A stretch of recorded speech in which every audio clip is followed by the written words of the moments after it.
Ya, baik Bapak Ibu dan juga sahabat orang muda terkasih, mari kita memohon pertolongan Tuhan dan mari kita satu dalam doa. Tuhan Yesus, Bapa yang terbaik, terima kasih banyak ya Tuhan. Kami bersyukur untuk setiap ungkapan syukur. Terima kasih untuk setiap pengertian-pengertian yang Tuhan boleh berikan bagi kami. Terima kasih juga untuk ungkapan syukur karena pertambahan usia, dan juga untuk pemeliharaan Tuhan, penjagaan Tuhan, lewat setiap aktivitas pekerjaan kami dan perjalanan-perjalanan kehidupan kami. Terima kasih telah memimpin kami dengan begitu setia ya Tuhan. Dan di pagi ini, sebelum kami akan memohon, kami akan meminta, kami rindu Tuhan untuk Tuhan berbicara bagi kami lewat firman yang telah Tuhan sediakan dan berikan bagi kami. Kami menyadari akan keterbatasan kami ya Tuhan. Untuk itu, pada saat ini kami mohon pengampunan Tuhan dan kami mohon rahmat Tuhan. Tolong berikan kami kuasa Roh Kudus-Mu ya Tuhan, dan biarlah kami boleh fokus, sehingga firman Tuhan yang kami baca dan kami dengarkan boleh dituntun oleh Tuhan, sehingga boleh menempati tempat dalam hati dan pikiran kami, dan dengan pertolongan Tuhan, satu hari ini kami boleh melakukannya ya Tuhan Yesus. Menuntun kami untuk lebih dekat lagi dengan Tuhan Yesus, juga lebih menguatkan kami satu dengan yang lain untuk menantikan kedatangan Tuhan Yesus yang kedua kali. Terima kasih untuk firman Tuhan yang indah ya Bapa. Di dalam nama Tuhan Yesus kami berdoa. Amin. Amin. Puji Tuhan, Bapak Ibu kasih. Perenungan kita di pagi ini kembali terambil dari buku perenungan Yesus nama di atas segala nama. Dan Bapak Ibu juga sahabat orang muda, di pagi ini tema besar kita yaitu anak yang terkasih. Perenungan kita terambil dari Matius 3 ayatnya yang ke-17 dengan tema besar dari Matius 3 ini ayatnya yang ke-13 sampai ayat yang ke-17, perikopnya mengenai Yesus dibaptis oleh Yohanes. Untuk itu mengundang Bapak Ibu dan juga sahabat orang muda dapat membuka firman Tuhan di tempatnya masing-masing. Dan Matius 3 ayat 17 berfirman, lalu terdengarlah suara dari surga yang mengatakan, inilah anakku yang kukasihi, kepadanyalah aku berkenan. Kita lihat lebih lanjut Bapak Ibu dan juga sahabat orang muda perenungan kita di pagi ini. Mereka yang memikirkan akibat, melekaskan atau menghalangi pemberitaan, memikirkannya berkaitan dengan diri mereka sendiri dan dengan dunia. Hanya sedikit yang memikirkannya berkaitan dengan Allah. Hanya sedikit saja yang memikirkan penderitaan yang ditimbulkan oleh dosa terhadap kalik kita. Seluruh surga ikut menderita dalam sengsara Kristus. Setiap penderitaan itu tidak mulai atau berakhir dengan manifestasinya dalam kemanusiaan. Salib merupakan suatu pernyataan atau wahyu kepada perasaan kita yang tumpul terhadap rasa sakit yang sejak semula dibawa oleh dosa kepada hati Allah. Setiap perpisahan dari kebenaran, setiap perbuatan yang kejam, setiap kegagalan manusia untuk mencapai cita-citanya mendatangkan kesusahan kepadanya. Ketika Israel ditimpa malapetaka sebagai akibat perpisahan dengan Allah, ditaklukkan oleh musuh-musuh mereka, kekejaman dan kematian. Dikatakan bahwa maka Tuhan tidak lagi dapat menahan hatinya melihat kesukaran mereka.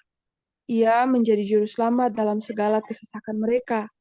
Ia mengangkat dan menggendong mereka selama zaman dahulu kala. Rohnya berdoa untuk kita kepada Allah dengan keluhan-keluhan yang tidak terucapkan. Ketika segala makhluk bersama-sama mengeluh dan sama-sama merasa sakit bersalin. Roma 8 ayat 26 dan ayatnya yang ke-22. Hati Bapa yang kekal itu merasa sakit dengan belas kasihan. Dunia kita merupakan sebuah rumah sakit kusta yang luas. Suatu pandangan yang menyedihkan sehingga memikirkannya saja pun kita tidak berani untuk tinggal di dalamnya.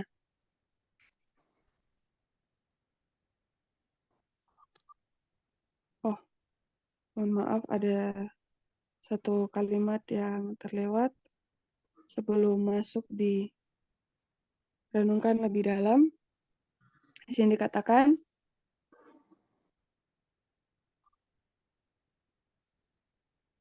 bagaimana kita menyadari sebagaimana adanya beban akan terlalu mengerikan beratnya. Namun Allah merasakan hal itu semuanya untuk membinasakan dosa dan akibat-akibatnya. Ia menyerahkan anaknya yang terkasih. Dan ia telah memberikan kepada kita kesanggupan melalui kerjasama dengan dia untuk mengakhiri pemandangan yang menyedihkan ini.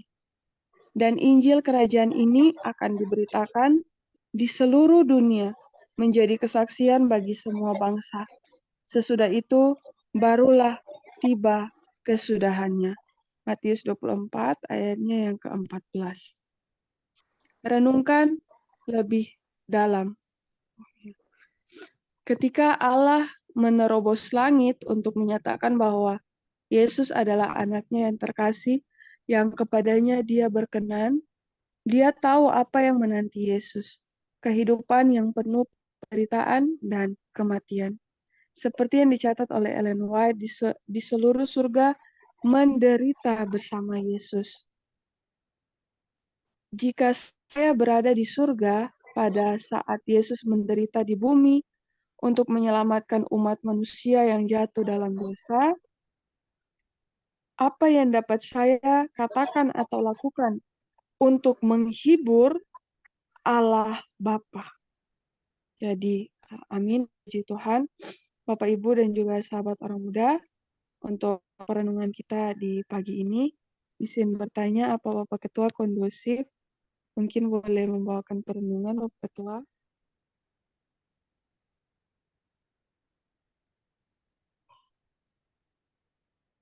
Oh, baik. Sepertinya Bapak Ketua sedang dalam persiapan. Baik Bapak Ibu dan juga sahabat orang muda, puji Tuhan untuk perenungan kita di pagi ini. Kita bersyukur bahwasanya kita boleh kembali diingatkan bagaimana pengorbanan Yesus dan betapa menderitanya Tuhan Yesus kita ketika yang tadinya kediamannya yang harusnya berada di surga, yang mana surga adalah gambaran yang penuh dengan kasih, keindahan, tidak ada penderitaan di sana, namun dengan segala kerelaan hati, dia kembali menyerahkan kehidupannya untuk hadir di dunia ini. Dan Bapak Ibu dan sahabat orang muda, inilah yang menjadi pergumulan kita bersama.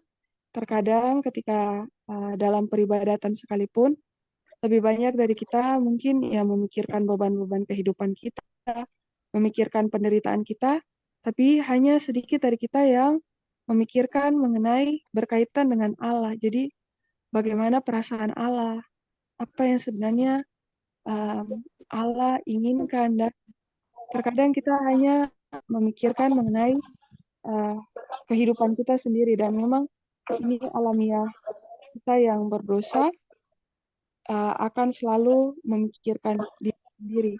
Sehingga di pagi ini Bapak Ibu dan juga sahabat orang muda, kita kembali diingatkan betapa pentingnya untuk terus berada di hadirat Tuhan. Dan ketika Tuhan berada di dunia ini dengan berbagai pergumulan, penderitaan, ketika ia ada dalam baptisan yang kudus, inilah suara yang terdengar. Dan suara inilah yang harus kita dengarkan setiap hari, karena setiap hari kita perlu untuk dibaptis secara roh. Dalam artian kita harus dibaharui, kita perlu terus terhubung dengan Juru Selamat, sehingga kita dapat mendengarkan setiap aktivitas kita, setiap pekerjaan kita, setiap apa yang kita lakukan. Mari pertama-tama kita boleh hadir lebih dahulu di hadirat Tuhan, sehingga kita boleh yakin dan juga mendengarkan suara Tuhan dalam Matius 3 ayat 17 yang mengatakan bahwa inilah anak yang kukasihi, kepadanya lah aku berkenan. Setiap kita di pagi ini, Tuhan rindu untuk setiap kita merasakan atau mendengarkan suara ini, karena inilah menjadi jaminan kita sebagaimana Yesus sebelum Tuhan kita melakukan aktivitas pelayanan seluruh pekerjaannya ketika ia ada dalam baptisan Asa yang kudus dan kemudian ia mendengarkan suara inilah yang menguatkannya. Jadi tidak ada yang dapat memampukan kita untuk melakukan setiap pekerjaan selain ketika kita terhubung dengan Tuhan dan kita beroleh penguatan bahwa satu kalimat inilah anakku yang kukasihi, kepadanya lah aku berkenan. Dan inilah yang menjadi perlindungan kita terhadap pergumulan, pencobaan dengan dosa, karena ada perlindungan daripada Tuhan. Dan Bapak Ibu dan sahabat orang muda, ini ya, yang kita perlu renungkan setiap hari. Seluruh surga ikut menderita dalam sengsara Kristus. Tetapi penderitaan ini itu tidak mulai atau berakhir dengan manifestasinya dalam kemanusiaan. Salib merupakan penyertaan atau wahyu kepada perasaan kita yang tumpul terhadap rasa sakit yang sejak semula dibawa oleh dosa kepada hati Allah. Bapak, Ibu, dan sahabat orang muda, kita mungkin menderita pada saat ini. Ada berbagai pergumulan, penderitaan kita, masalah-masalah yang terjadi. Tapi sebenarnya semua masalah itu puncaknya adalah masalah karena dosa. Dan berbagai penderitaan yang terjadi bagi kita saat ini karena memang akibat dari dosa, pilihan-pilihan yang tidak berkenan, dan itu bukan hanya menjadi kesusahan kita, tapi membuat Yesus menderita dan juga sengsara.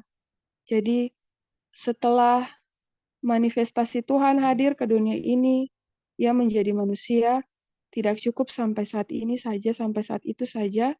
Saat ini Bapak Ibu dan sahabat orang muda, ketika Yesus pekerjaannya sedang menjadi imam besar di bilik yang maha kudus, menjadi perantara bagi kita, dan pada saat ini pun ia terus bergumul dengan penderitaan kita.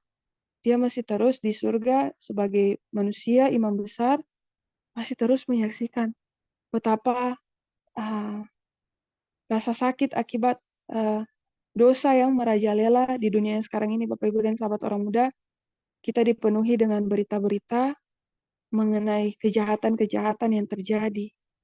Ketika kita mendengarkan hal-hal tersebut saja, sudah menjadi suatu hal yang begitu banyak berita dipenuhi oleh kejahatan antara orang tua dan anak, terjadi hal-hal asusila, terjadi pembunuhan, kejahatan merajalela di mana-mana, yang mungkin kalau kita flashback beberapa puluh tahun yang lalu, Bapak Ibu orang tua di sini ya sudah hidup mungkin 60, 70 tahun, dan kalau kita mau flashback kejahatan mungkin pada masa-masa itu, pada 50 tahun yang lalu, belum sampai kita yang sekarang ini. Hampir setiap kita membuka media sosial, selalu saja ada berita mengenai kejahatan, dan setiap kali ada berita-berita ini, bayangkan Bapak Ibu dan sahabat orang muda, betapa banyak manusia di dunia ini, populasi sekarang sudah sekitaran 7 miliaran, dan Tuhan Yesus harus menangani kasus demi kasus. Coba Bapak Ibu bayangkan, kalau satu orang melukai kita saja, betapa sakitnya kita. Bayangkan, Bapak Ibu dan sahabat orang muda coba renungkan, 7 miliar setiap hari Yesus harus berhadapan dengan dosa yang diakibatkan oleh 7 miliar lebih orang. Bayangkan betapa menderitanya Tuhan yang sangat mengasihi kita. Kadang kita bertanya, Tuhan kenapa begini? Tuhan kenapa begitu? Coba kita duduk dan kita bayangkan betapa Tuhan sangat menderita. Bukan hanya untuk kesalahan kita secara pribadi, tapi coba bayangkan Bapak Ibu dan sahabat orang muda. Kita setiap hari mungkin bergumul dengan masalah, penderitaan, kemudian mungkin ada orang-orang di sekeliling kita yang menyakiti kita bergumul dengan anak-anak kita bergumul dengan suami, istri, dan juga masih banyak lagi. Tapi coba pagi ini Bapak Ibu dan sahabat orang muda, saya mengundang kita untuk merenungkan mengenai Yesus, bagaimana kalau satu orang membuat kita terluka saja sudah bisa membuat kita tidak tidur berhari-hari. Coba bayangkan bagaimana sengsara yang Kristus derita. Bukan hanya selesai ia ketika mati menjadi manusia, mati lalu dibangkitkan, tapi sampai sekarang ini masih bekerja menjadi imam besar dan masih melihat kejahatan-kejahatan yang terjadi. Bapak Ibu coba bayangkan, jadi luar biasanya Tuhan melihat semua kejahatan yang terjadi, dia masih terus memberikan berkat-berkat bagi kita. Harusnya kalau kita sudah berdosa, tidak layak lagi bagi kita untuk menerima makanan, minuman, pakaian, tempat tinggal, semua itu sudah tidak layak lagi kita dapatkan karena semua itu adalah pemberian dan kasih karunia Tuhan. Tapi setiap hari kita dibangunkan, setiap hari kita juga bergumul melawan dosa, setiap hari kita berdosa, namun Tuhan sangat mengasihi setiap kita secara pribadi, walaupun ia harus menanggung begitu banyak penderitaan, tapi dia juga selalu terus memberkati, menghibur kita. Jadi sangat luar biasa Allah yang kita sembah. Bapak Ibu dan sahabat orang muda, kalau di Hakim-Hakim 10 ayat 16, Yesaya 63 ayat 8 dan 9, Tuhan menjadi juru selamat dalam setiap kesesakan kita. Jadi sangat luar biasa tadi Bapak Ibu dan sahabat orang muda, Tuhan tidak mau berpisah dengan kita. Malapetaka yang terjadi, penderitaan yang terjadi, masalah-masalah yang terjadi sebab karena kita gagal memahami kasih Tuhan, karena kita ada dalam pilihan-pilihan yang Tuhan tidak berkenan, kita melakukan pelanggaran dan dosa sehingga ada malapetaka, ada penderitaan, dan ada kesesakan yang terjadi. Sehingga Bapak Ibu dan sahabat orang muda, luar biasanya Tuhan, ia menjadi imam besar, ia menganugerahkan kepada kita roh yang menguatkan kita juga. Jadi Bapak Ibu dan sahabat orang muda, luar biasanya bahkan kita setiap hari juga karena saking kita terpisah daripada Tuhan akibat daripada dosa, kadang juga saya percaya bahwa kita tidak tahu apa yang harus kita doakan.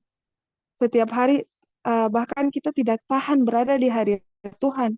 Waktu kita mau berdoa rasanya mau cepat-cepat berdoa, mau cepat-cepat selesai karena sebenarnya kita bercakap-cakap dengan Tuhan yang kudus. Ketika kita berbicara, Tuhan, tolong berkati saya hari ini, saya mau melakukan aktivitas ini, kayaknya sangat cepat kita untuk berbicara. Ketika kita berdoa, mungkin 1 menit, 2 menit berlalu, rasanya sangat lama bagi kita, padahal waktunya sangat cepat. Karena memang hadirat Tuhan yang kudus dan kita yang berdosa. Tapi bersyukur bahwa ketika kita tidak mampu sekalipun, Tuhan memberikan rohnya berdoa untuk kita dengan keluhan-keluhan yang tidak terucapkan. Jadi, luar biasa Bapak Ibu dan sahabat orang muda. Betapa Tuhan sangat mengasihi kita. Tuhan sangat luar biasa tahu kebutuhan kita. Jadi, tidak ada alasan bagi kita nanti ketika Tuhan datang yang kedua kali. Tidak ada alasan bagi kita untuk mengatakan bahwa kita tidak tahu, kita tidak mengerti kasih Tuhan, kita tidak memahami apa yang Tuhan buat, karena telah nyata-nyata semua yang telah terbaik Tuhan telah lakukan bagi kehidupan kita semua Bapak Ibu dan sahabat orang muda. Sehingga kembali lagi Bapak Ibu dan sahabat orang muda, dunia kita merupakan sebuah rumah sakit kusta yang luas. Kusta akibat apa? Akibat dosa. Jadi setiap hari kita perlu dokter, yaitu juru selamat terhubung dengan Tuhan Yesus lewat apa? Lewat doa. Makanya selalu ada dalam peribadatan, mungkin 1 jam kita beribadah, ini menjadi penguatan bagi kita untuk menjalani aktivitas kita yang sepanjang 16 jam. Kita beraktivitas sepanjang 16 jam, kita beristirahat sepanjang 8 jam, dan sepanjang 16 jam inilah Bapak Ibu dan sahabat orang muda, Tuhan rindu untuk terus-menerus menguatkan kita, memberikan penghiburan, menjamah kita, apapun yang menjadi pergumulan kita Bapak Ibu dan sahabat orang muda hari ini. Kita bersyukur bahwa kita, saya juga Bapak Ibu dan sahabat orang muda, memiliki anak yang terkasih, anak Allah yang telah hadir ke dunia ini mengalami penderitaan, dan karena dia yang telah menderita dan berkorban bagi kita, kita dilayakkan untuk menjadi anak-anak Allah juga. Jadi Bapak Ibu dan sahabat orang muda, inilah yang menjadi pergumulan kita agar bukan hanya kita yang menikmati berkat-berkat Tuhan saja, tapi lewat kehidupan kita, orang-orang di sekeliling kita juga dapat menikmati berkat-berkat Tuhan. Dan di pagi ini, mari kita renungkan lebih dalam. Bapak, Ibu, dan sahabat orang muda, kita memikirkan lebih jauh mengenai hati Tuhan itu sendiri. Terkadang kita cuma memikirkan penderitaan kita, tapi kalau kita bandingkan dengan penderitaan Tuhan, betapa Tuhan sangat menderita namun mengasihi kita. Nah, mungkin Bapak, Ibu, dan sahabat orang muda yang menjadi perenungan kita dalam satu hari ini, jika saya berada di surga pada saat Yesus menderita di bumi, coba kita renungkan, kita bayangkan Bapak, Ibu, dan sahabat orang muda. Kita ada di surga, tempat yang kita membayangkan, walaupun kita belum ke surga saat ini, kita bayangkan kita ada di surga saat ini, masing-masing tempat kita ada berada di surga, tidak ada penderitaan, tidak ada kesakitan, tidak ada, pokoknya hidup sangat berbahagia. Yang kita bayangkan, jika saya berada di surga pada saat Yesus menderita di bumi untuk menyelamatkan umat manusia yang jatuh dalam dosa, apa yang dapat saya katakan atau lakukan untuk menghibur Allah Bapa? Jadi, kealahan merupakan suatu kesatuan, masing-masing pribadi dalam suatu kesatuan, kekeluargaan, Allah yang esa, Allah yang bersekutu. Jadi ada Allah Bapa di surga, kemudian juga ada Yesus yang menjalankan misinya, dan ada kuasa Roh Kudus. Bapak, Ibu, dan sahabat orang muda, kalau kita ada di surga pada saat Yesus menjalankan misi, bayangkan betapa Allah Bapa juga menderita melihat anaknya yang ia kasihi, gambarannya sebagai seorang anak ya, karena memang kita terbatas dalam penggambaran, bukan berarti Allah melahirkan seperti manusia, tapi ini gambaran mengenai suatu hubungan, bagaimana menggambarkan hubungan orang tua dan anak. Bapak Ibu yang sudah memiliki anak pasti menyadari atau lebih mengerti bagaimana kalau melihat saya berada di tempat yang aman, tempat yang menyenangkan, tempat yang penuh dengan kebahagiaan, lalu saya melihat anak saya menderita. Saya melihat anak saya berjuang, saya melihat anak saya sangat-sangat kesusahan. Jadi saya percaya bahwa para orang tua sangat mengerti pergumulan dari Bapa Surgawi. Nah, Bapak, Ibu, dan sahabat orang muda, kalau kita berada di surga, apa yang menjadi uh, apa yang akan kita katakan bagi untuk menghibur Allah Bapa? Jadi Bapak, Ibu, dan sahabat orang muda, di pagi ini kita kembali diingatkan, apapun pergumulan kita, Bapak, Ibu, dan sahabat orang muda, apapun masalah kita, karena saya melihat akhir-akhir ini orang-orang muda pun bergumul dengan iman sendiri, kadang meragukan Allah, karena begitu banyak penderitaan yang terjadi, kadang meragukan dan mempertanyakan di mana Tuhan. Bapak, Ibu, dan sahabat orang muda, satu hari ini, bahkan dalam berbagai pergumulan kehidupan kita, segala hal yang kita lakukan, Tuhan rindu untuk mengatakan, sebagaimana Tuhan mengatakan kepada Tuhan Yesus ketika ia lahir, hadir ke dunia ini, inilah anakku yang kukasihi, kepadanya lah aku berkenan. Lewat perantaraan Tuhan Yesus yang menjadi anak, yang menjadi manusia, menjadi jaminan juga perkataan ini bagi kita. Apapun masalah, pergumulan kita, Tuhan telah mengorbankan semuanya dan ia sedang berkata bagi kita pada saat ini, inilah anakku, masing-masing nama kita secara pribadi, inilah anakku yang kukasihi, kepadanya lah aku berkenan. Bapak, Ibu, dan sahabat orang muda, mungkin yang menjadi kalimat yang pertama, inilah anakku yang kukasihi. Masing-masing kita sangat dikasihi oleh Tuhan. Tidak diragukan lagi penderitaannya, pengorbanannya. Sampai saat ini ia terus berjuang bagi kita, Bapak, Ibu, dan sahabat orang muda. Dan untuk mengatakan kalimat berikutnya, kepadanya lah aku berkenan. untuk ada dalam kalimat kepadanya lah aku berkenan, kita perlu terus memandang kepada Yesus. Karena dengan segala perbuatan baik kita, kita tidak layak. Dengan sebuah pelayanan kita yang terbaik sekalipun kita tidak layak, kita perlu memandang kepada perkenanan yang Tuhan Yesus lakukan. Kehidupan Tuhan Yesus yang suci, yang agung, yang mulia, sehingga lewat jasa-jasa Kristus, pengorbanan Kristus, kita rindu untuk mengundang Tuhan berkuasa dalam hati dan pikiran kita, sehingga dengan perkenanan yang Tuhan boleh kerjakan, kita juga boleh berkenan. Kita boleh melakukan pekerjaan yang baik, pekerjaan yang benar, karena kita menyadari bahwa Tuhan sangat mengasihi kita, Tuhan telah hadir, dan lewat kehidupan Kristus kita boleh diubahkan. Jadi kita tidak mampu sebenarnya melawan dosa, Bapak Ibu dan sahabat orang muda. Saya tidak tahu apa pergumulan Bapak Ibu dan sahabat orang muda, tapi dengan semua kekuatan kita untuk berusaha menjadi lebih baik, sebenarnya tidak mampu. Kita akan terus jatuh, jatuh, jatuh, dan jatuh lagi. Tapi ada satu titik di mana kita harus selalu hadir di hadirat Tuhan, memohon Tuhan, tolong. Dan inilah yang menjadi penguatan kita ketika Tuhan berkata, inilah anakku yang kukasihi. Jadi kita mendapatkan kasih sayang Tuhan, Tuhan yang berjuang bagi kita, dan mari kita merespons panggilan Tuhan dengan apa? Ketika Tuhan memperingatkan lewat Roh Kudus, jangan lakukan ini, mari jangan lakukan itu, jangan berbuat ini, itulah yang menjaga kita. Jadi Bapak Ibu dan sahabat orang muda, satu hari ini mari minta pertolongan Tuhan untuk lebih peka lagi mendengarkan suara Tuhan, terhubung dengan Tuhan, sehingga di pagi ini kita boleh dikuatkan bersama-sama untuk mendengarkan suara ini. Inilah anakku yang kukasihi, kepadanya lah aku berkenan. Dan biarlah satu hari kehidupan kita, kita boleh melakukan hal-hal yang berkenan di hati Tuhan. Hal-hal yang baik, hal-hal yang benar. Dan mari menyelidiki firman, menyelidiki Alkitab, karena dengan firman Tuhan saja kita tahu hal-hal apa yang berkenan kepada hati Tuhan. Hal-hal apa yang saya dapat lakukan untuk menyenangkan Tuhan.